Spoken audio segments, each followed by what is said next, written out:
As someone who spends a lot of time doing corporate culture change and cross-cultural communication and diversity and inclusion, a word we use, we call it D.I.N.O, which is D.I.N.O, diversity in name only. And so most companies have diversity in name only.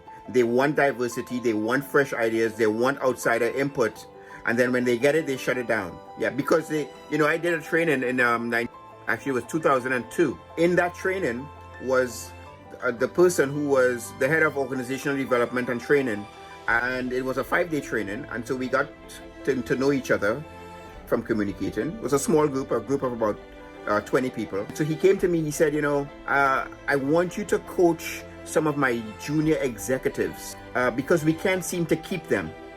I said, what do you mean? He said, well, we get these young new grads, new MBAs from Ivy League schools, top of the line schools, and they leave after 6 months, a year. He said, so I want you to spend time coaching them. I listened and I coached a couple of them. The problem is not coaching. The problem is that they were excluded. The company is white male.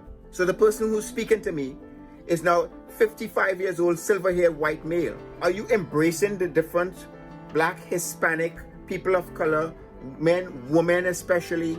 Like, are you embracing different ideas? Are you ignoring it? Are you, what are you doing with these people?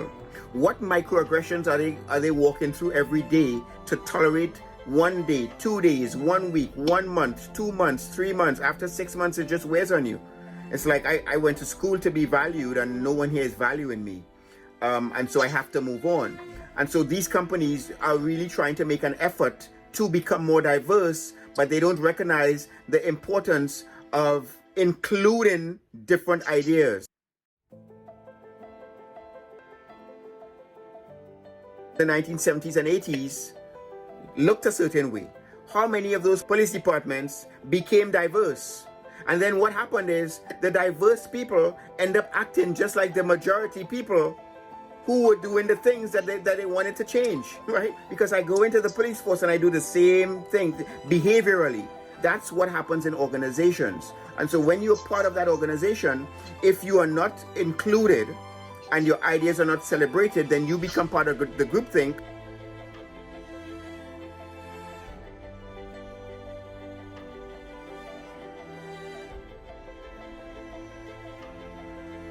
And so you end up being part of the diverse group, but really not included. And so either you become a diverse member doing things the same way it was done before, or you leave. So there's two kinds of companies.